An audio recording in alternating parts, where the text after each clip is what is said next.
Alright, this video's for Melissa.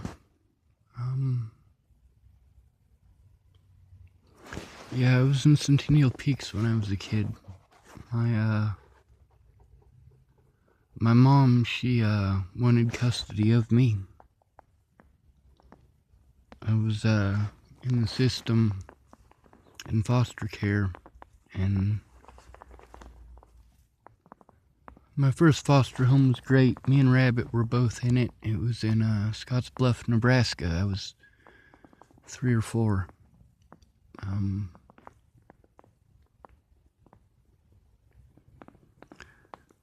My mom came and got me eventually, and we went to Colorado to some foster homes there.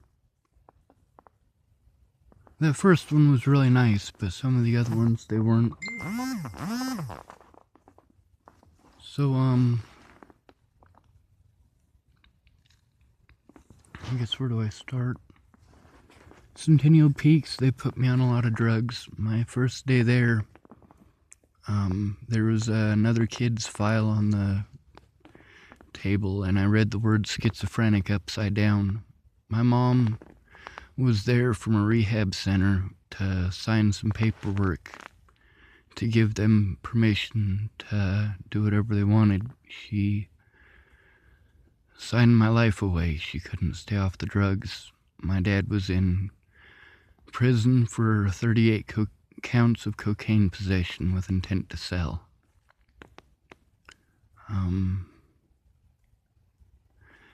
They kept telling me I'd get to see my mom, and I didn't, and I didn't, and I didn't. My mom never showed up, and I was in school, and I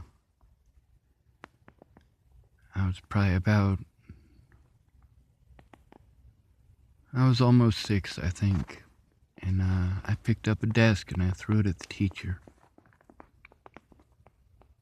and they said I had anger issues, and I was sent to Centennial Peaks, and I did. I wanted to see my mom.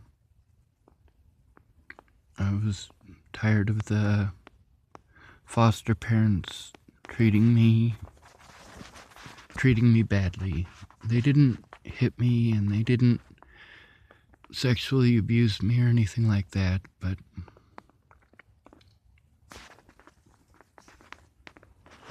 I wasn't their kid, so I didn't matter.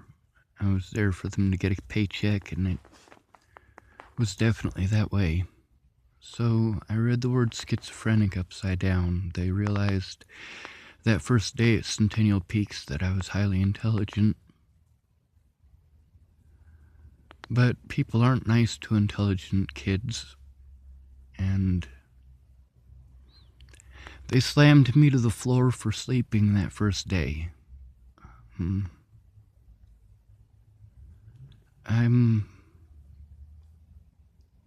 I still have nightmares about Centennial Peaks, but that wasn't the worst place I was in. I went to Fort Logan from there, and they did a lot of stuff they shouldn't do to kids, and it was way worse than Centennial Peaks. Centennial Peaks was mostly white kids.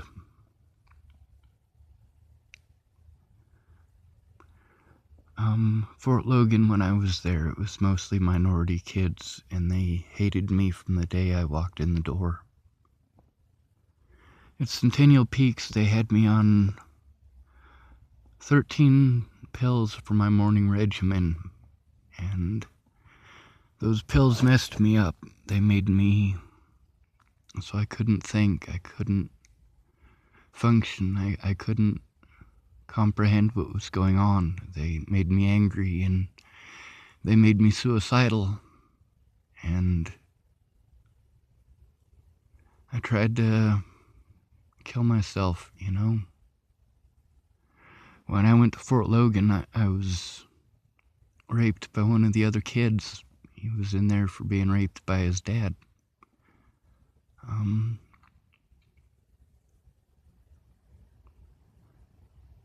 The first time I was raped by a staff member was in Mount St. Vincent's. That was where I went right after Fort Logan. I was a lot older by then. I'd been to a few more foster homes. I'd been abused in a few of them. Some of them were good, and some of them were bad.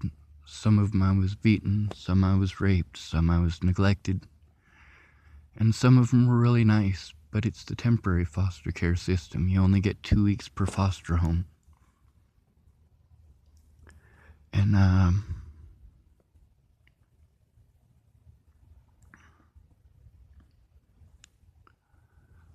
my dad, he should have never had kids, neither should my mom. So,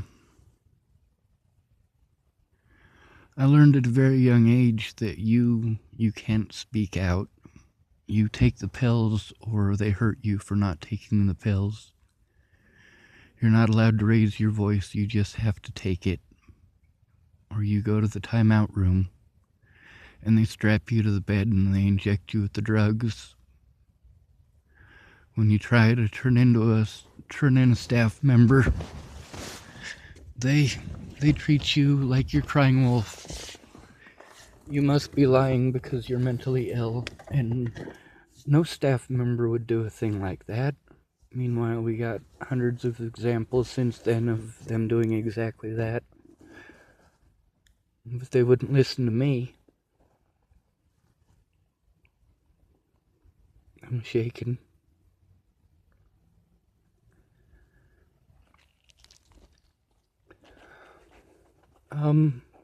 From then on, I fought for our rights. I tried to educate people about what happened to kids in those places, and then they started putting that stuff on the news about different places that were doing that, and I hoped that now people would listen to me, and they didn't. My dad didn't care. And, Eric, he was molested in Centennial Peak, or in Colorado Christian Home, and he told on the guy who did it, and that guy got in trouble. But none of the people who did those things to me got in trouble. I always got punished. More meds, and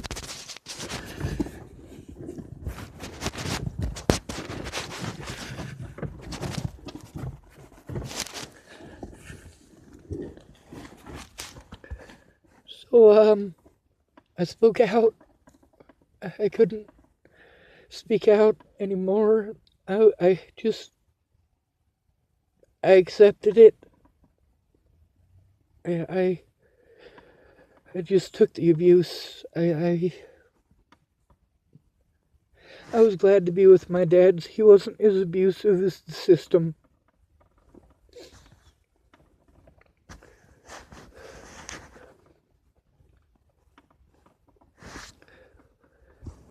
Natalie and I were friends because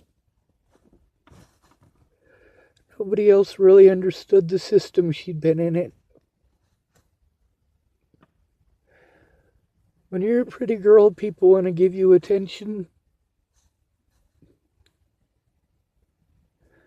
I wasn't a pretty girl. I was never a pretty girl. My dad didn't like me because I was fat. He didn't like me because I had pimples. I mean, my mom just wanted normal kids, but how do you have normal kids after they've been through that? And the drugs messed me up so bad. And, there's a few segments on the news about how they drugged the shit out of us. But people treated me like I was crying wolf still. The drugs made me crazy. They made me angry all the time. People still wouldn't listen. I just had to take the abuse. I just wanted to see my family and I couldn't. and I'd make friends and they'd move. They'd go to a different facility or another foster home, or I'd move to another foster home or another facility. And sometimes they got transferred, like Eric and Noah. They got transferred to the same facility as me twice. And you get to make those friends.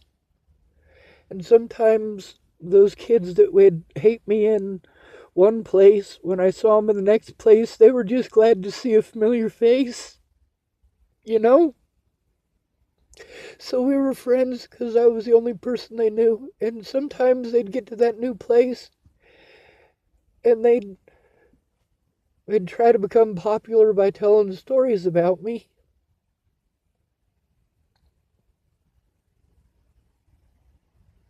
And so,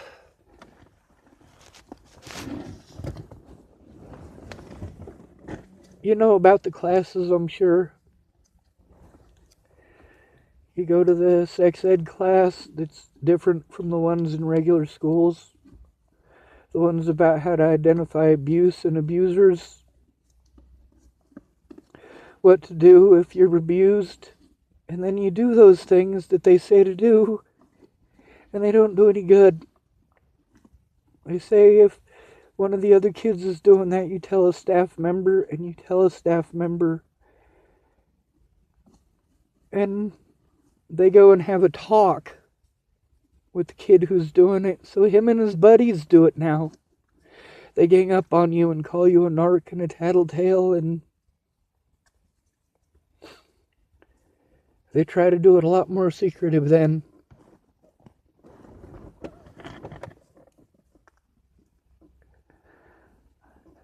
I grew up getting raped and molested, forced full of drugs, beaten, and nobody believed me. And the ones that did, they couldn't do anything. Well, where's the people that put this on the news? Where's the people who helped those people? Why can't they help me? Why can't they make these people stop? So when Natalie was telling me about the abuse that she went through, I understood it all. Except for the people constantly wanting her attention because she's pretty. I didn't understand that part. I never lived that part. But I knew how people react when you tell on them. And I also knew what happened when you tell on their abusers. They get ashamed. And you're the one who did something wrong. They say you need to tell an adult. If you know something is happening to somebody else, you tell an adult, and you do. And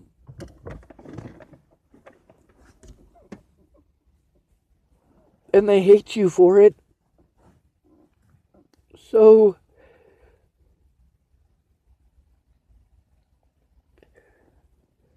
Natalie was going to kill herself, and I went to Virginia to stop her from doing it. She asked me to. I needed Maddie to tell the truth. I needed Natalie to tell the truth. After going through what I did as a kid, having people call me one of those, not ever. And I couldn't see my brothers. I couldn't see my friends.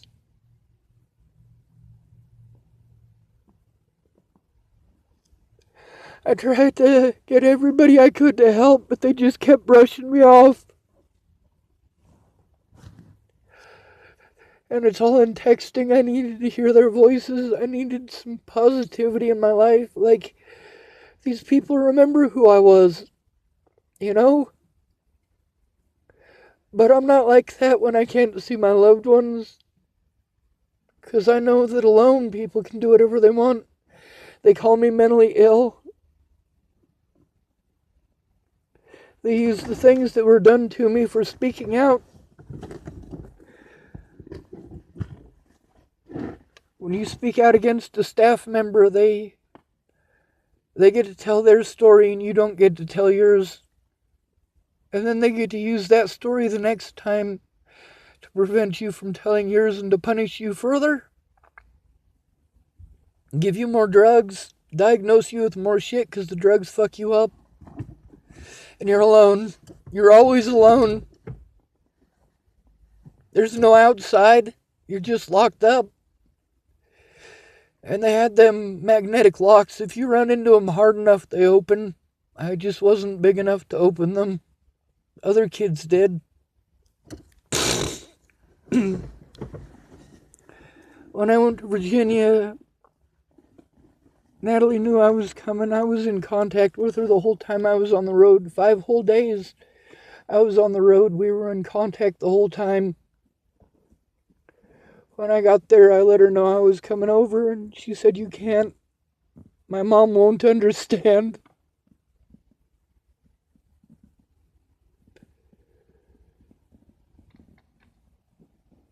She was right. She was so right. I don't mean to have panic attacks. I have them because I can't see my loved ones. There's nobody to stop these people from doing things. I couldn't take care of myself. I couldn't. I was just glad to have one friend. After I hurt my back, people were so cruel they didn't have time. They just kept telling me, "Sean, you need to get a fucking job." I couldn't work. Before Natalie died, I'd tried everybody that I could to try to get them to understand, but they kept throwing me away. They didn't even listen to what I had to say. They just blocked me or told me to go kill myself.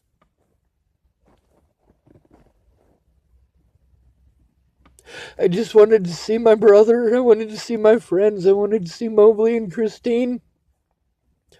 All these people threw me away. I'm going to die every day. I begged people to shoot me in the head for a whole year because of what I was going through. And Natalie didn't believe me. I just wanted to see my friends and family. That word family is so important. Christine called me family and threw me away. And Rihanna, she called me family and he threw me away for speaking to.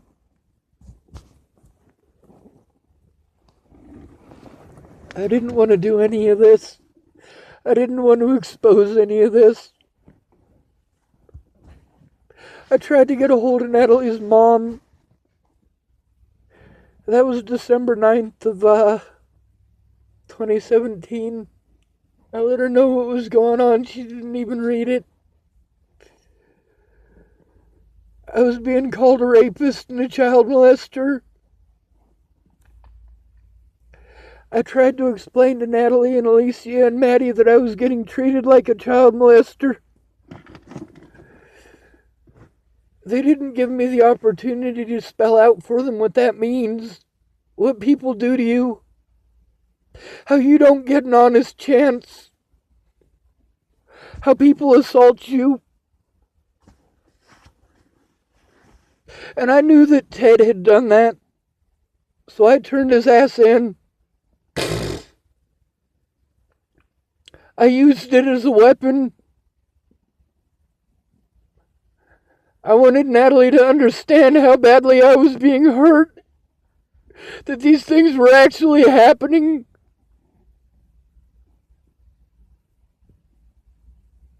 After she died, I did everything I could to try to get the evidence and to try to show her mom what I was going through. I tried to show the cops. Everybody's allowed to go to the cops but me. Ken and Leah stole all my money. They were supposed to be my friends. They were supposed to be helping. That castle thing. That was so that the people who went through the things that I did, so that they could get away from the abuse, so they wouldn't be stuck in it. I went to Miss Peaches to get a GoFundMe started, and she didn't know how. And Shauna Sinclair asked for her for help, but she was having problems with her ex, and he stole her daughter.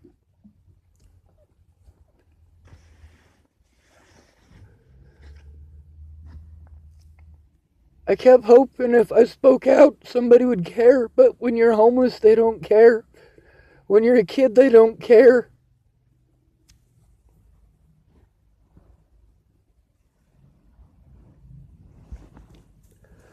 I didn't want to tell everybody's stories on Facebook or YouTube. I just needed someone to listen who could do something.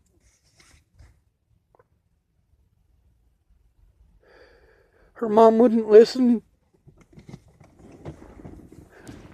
Natalie warned me about how her mom is. That's why Natalie cut on herself. You know I'm telling the truth about that. Why do girls cut themselves? It's because something fucked up's happening and people won't listen. For girls, they're more likely to get help, so they cut themselves at 5 times the rate of boys starting at the age of 15. Boys are told they need to just man up and take it, so they start killing themselves at 5 times the rate of girls at the age of 15.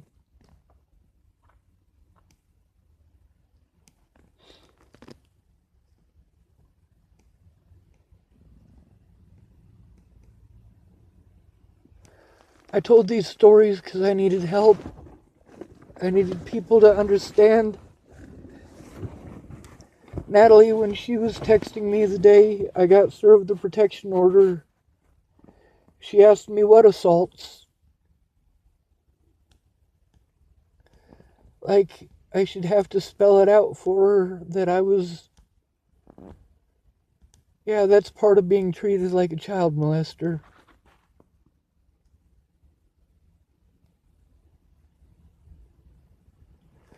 People were assaulting me and they were telling me, Maddie said, some girl in Virginia, some little girl in Virginia. When you're called a child molester, the cops don't listen to you. Natalie never once called me a child molester. She never once said I raped her. Neither did Alicia. I needed them to understand, when you call a man a stalker, after you ask him to come see you and threaten to kill yourself if he doesn't come see you, and then you try, and you call him a stalker for it, and people form their own opinions and they hurt you for it, and the police won't listen because you're mentally ill, you must be making it up. Or they don't have time for it, or you just need to man up.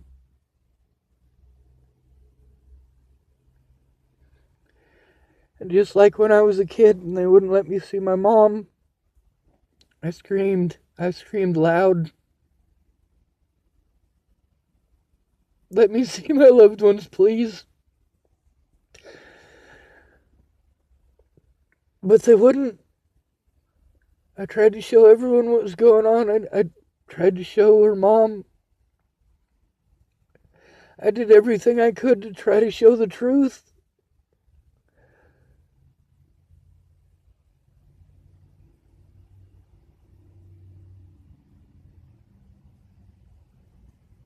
I can't see anyone I love now. I can't see Jamie or her son.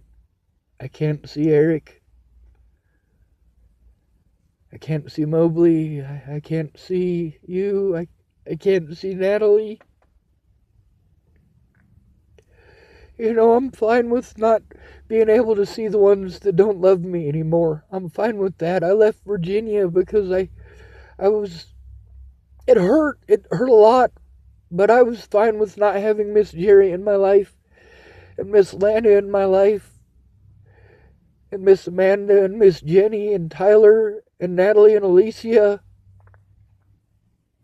As long as I could go back to Boulder and see my loved ones. But the rumors made it back there before I did.